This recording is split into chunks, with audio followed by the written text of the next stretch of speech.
Hello dear aspirants, welcome to SPM focus UPSC. आज के 18 जून के एपिसोड में हम 5 इंपॉर्टेंट टॉपिक्स कवर करेंगे जो आपके यूपीएससी प्रिपरेशन के लिए काफ़ी रेलिवेंट है। सबसे पहला टॉपिक है annual modular survey on internet access and digital skills. ये बताता है इंडिया में डिजिटल डिवाइड की ग्राउंड रियलिटी और इससे कैसे गवर्नेंस और सोशल इक्विटी पर इम्पैक्ट पड़ता है। दूसरा टॉपिक है civil liability for nuclear damage act 2010। ये nuclear energy policy, foreign investment और स्ट्रेटेजिक पार्टनरशिप से जुड़ा हुआ है जिसका डायरेक्ट लिंकेज इंडिया के एनर्जी सिक्योरिटी से है। तीसरा टॉपिक है डिजास्टर मैनेजमेंट के लिए लॉन्च हुए नए टेक्नोलॉजी प्लेटफॉर्म्स। ये टूल्स डिजास्टर प्रिपेयर्डनेस और मिटिगेशन एफर्ट्स में टेक्नोलॉजिकल इंटरवेंशंस को हाईलाइट करते हैं। चौथा टॉपिक है बॉन क्लाइमेट चेंज कॉन्फ्रेंस। ये global climate governance, adaptation strategies और इंटरनेशनल क्लाइमेट नेगोशिएशंस के लिए क्रूशियल है। और आखिरी टॉपिक है प्राइम मिनिस्टर मोदी को मिला इंटरनेशनल अवार्ड फ्रॉम साइप्रस, जो इंडिया के सॉफ्ट पावर डिप्लोमेसी और इंटरनेशनल स्टैचर को रिफ्लेक्ट करता है। चलिए शुरू करते हैं। सबसे पहले बात करते हैं एनुअल मॉड्यूलर सर्वे की, जो नेशनल स्टैटिस्टिकल ऑफिस ने जून 2022 से जून 2023 के बीच कंडक्ट किया।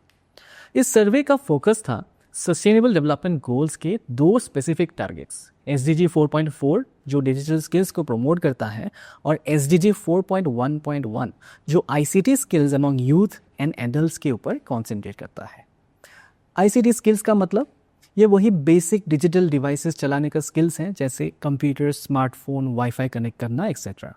जबकि डिजिटल स्किल्स एक ब्रॉडर टर्म है जिसमें आता है ईमेल भेजना, डिजिटल कंटेंट बनाना, डेटा एनालिसिस जैसे टास्क्स। रिपोर्ट में डिजिटल डिवाइड को हाईलाइट किया गया। Rural versus urban, community wise और इकोनॉमिक डिवाइड सब में फ़र्क दिख रहा है। रूरल एरियाज़ में ब्रॉडबैंड एक्सेस सिर्फ 71% तक है, जबकि अर्बन एरियाज़ में 86% तक है।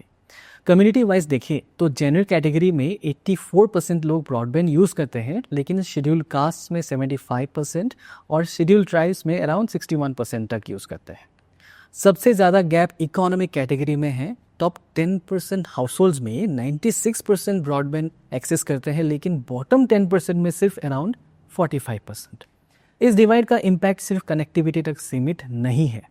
ई गवर्नेंस इनिशिएटिव्स जैसे पासपोर्ट और पैन एप्लीकेशंस में भी डिलेज होते हैं due to lack of digital connectivity. Middleman के थ्रू सर्विसेज लेने की वजह से मिसयूज़ और करप्शन बढ़ जाता है, और जो लोग डिजिटली डिप्राइव्ड हैं वो इकोनॉमिक ग्रोथ से भी पीछे रह जाते हैं। इस फिनोमेना को कहते हैं डिजिटल डिवाइड। और जब लोग इन्हीं फैसिलिटीज़ को एक्सेस करके अपनी सिचुएशन इंप्रूव करते हैं तो उसे हम कहते हैं डिजिटल डिविडेंड। तो डियर एस्पिरेंट्स, इस गैप को ब्रिज करने के लिए सरकार ने क्या इनिशिएटिव्स लिए हैं?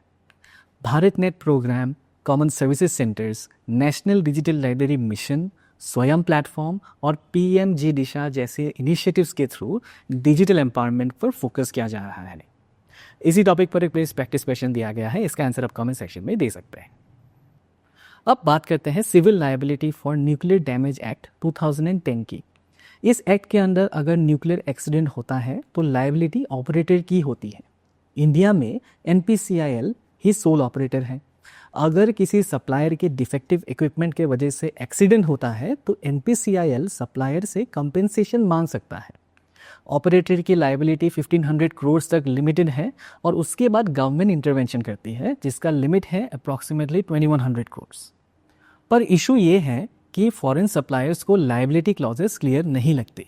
इस वजह से US के वेस्टिंग हाउस और फ्रांस के EDF के प्रोजेक्ट्स डिले हो रहे हैं। रशिया के साथ कुदानकुलम प्रोजेक्ट वैसे स्मूथली चल रहा है। गवर्नमेंट ने 2011 रूल्स के जरिए लायबिलिटी लिमिट क्लैरिफाई किया, इंश्योरेंस पूल भी सेट किया, लेकिन फॉरेन कंपनीज फिर भी लॉ में अमेंडमेंट्स की डिमांड कर रहे हैं। इंडिया का ये मॉडल थोड़ा अलग है इंटरनेशनल नॉर्म्स से। वियना कन्वेंशन और पेरिस कन्वेंशन जैसे इंटरनेशनल न्यूक्लियर लायबिलिटी फ्रेमवर्क्स में सप्लायर्स को जनरली इंडेमनीफाई किया जाता है, मतलब उन पर डायरेक्ट लीगल एक्शन नहीं होता है और पूरा बर्डन ऑपरेटर के ऊपर होता है। इंडिया का मॉडल इससे थोड़ा डिफरेंट है, जहां सप्लाई लायबिलिटी का प्रोविजन रखा गया है जो फॉरेन कंपनीज के लिए कंसर्न बन गई है। इसी टॉपिक पर एक ब्लिंस प्रैक्टिस क्वेश्चन दिया गया है, इसका आंसर आप कमेंट सेक्शन में दे सकते हैं। आज का तीसरा टॉपिक है डिजास्टर मैनेजमेंट के लिए लॉन्च हुए 3 नए technology platforms. Integrated control room for emergency response या ICRER, national database for emergency management 2.0 यानी NDEM लाइट 2.0 और flood hazard atlas of Assam का 3rd एडिशन। इन तीनों प्लेटफॉर्म्स को union home minister Amit Shah ji ने लॉन्च किया है, जिसका मेन ऑब्जेक्टिव है डिजास्टर मैनेजमेंट अथॉरिटीज़ को रियल टाइम, एक्यूरेट और एक्शनेबल डेटा प्रोवाइड करना, ताकि रिस्पॉन्स टाइम कम हो और प्रिपेयर्डनेस बढ़े। Integrated control room for emergency response यानी ICRER एक सेंट्रलाइज प्लेटफॉर्म है जहां मल्टीपल डिजास्टर रिलेटेड इनपुट्स एक जगह इंटीग्रेट किए जाते हैं। ये एक तरह का कमांड एंड कंट्रोल सेंटर बनाता है जहां से रियल टाइम कोऑर्डिनेशन हो सकता है अक्रॉस डिपार्टमेंट्स। वहीं national database for emergency management 2.0 या NDEM लाइट 2.0 एक अपग्रेडेड वर्जन है जिसमें जियो स्पेशल डेटा, सैटेलाइट इमेजरी और ऑन ग्राउंड इनपुट्स को इंटीग्रेट किया गया है। इस प्लेटफॉर्म के थ्रू फ्लड, अर्थक्वेक, साइक्लोन जैसे डिजास्टर्स के लिए अर्ली वार्निंग सिस्टम्स और वल्नरेबिलिटी असेसमेंट पॉसिबल है।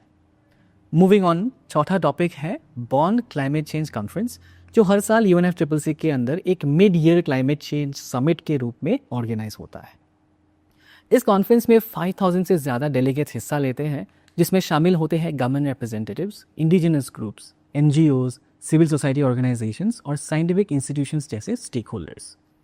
कॉन्फ्रेंस के कोर में 2 इंपॉर्टेंट UNFCCC सब्सिडियरी बॉडीज होती हैं, SBI यानी सब्सिडियरी बॉडी फॉर इम्प्लीमेंटेशन और SBSTA यानी subsidiary body for scientific and technological advice. SBI का काम है क्लाइमेट एग्रीमेंट्स का इम्प्लीमेंटेशन रिव्यू करना और डेवलपिंग नेशंस के लिए फाइनेंशियल और टेक्निकल सपोर्ट डिस्कस करना।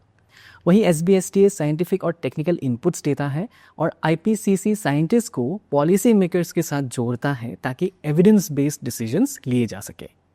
इस साल का कॉन्फ्रेंस जर्मनी के बॉन सिटी में 17 जून से शुरू हो चुका है और ये चलेगा 26 जून तक 2025। सबसे क्रिटिकल एजेंडा है ग्लोबल गोल ऑन एडाप्टेशन यानी GGA, इसको फाइनलाइज करना।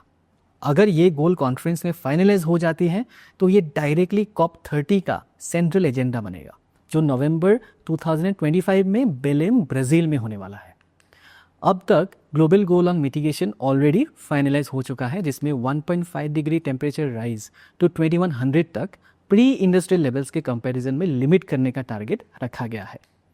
अब ग्लोबल गोल ऑन अडेप्टेशन की बारी है, जिसका मतलब है क्लाइमेट चेंज के इम्पैक्ट से बचने के लिए ह्यूमन सिस्टम्स, सोसाइटीज़ और इकोनॉमीज़ को एडाप्ट करने के लिए कॉन्क्रीट ग्लोबल गोल्स सेट करना। अब कंसिडरिंग मिटिगेशन और एडाप्टेशन, ये दोनों अलग अप्रोचेस हैं।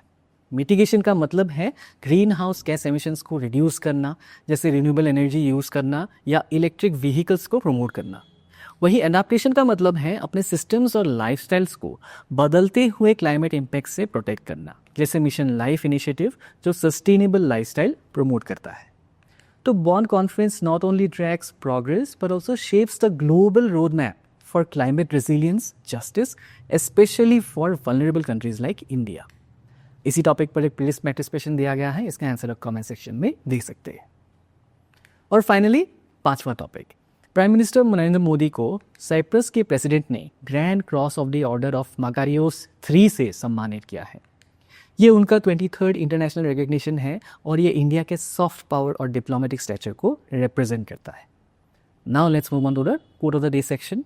आज का कोट है, education is the most powerful weapon with which you can change the world, by Nelson Mandela. इसका मतलब यही है कि शिक्षा ही एक ऐसी पावर है जो ना सिर्फ व्यक्ति के जीवन को बदल सकती है बल्कि समाज और देश को भी बेहतर बना सकता है। UPSC एस्पिरेंट्स के लिए ये रिमाइंडर है कि हर दिन की पढ़ाई में लगाया गया समय एक पावरफुल इन्वेस्टमेंट है। इसी के साथ आज का एपिसोड यहीं पे समाप्त करते हैं। This is focus UPSC signing off. जय हिंद।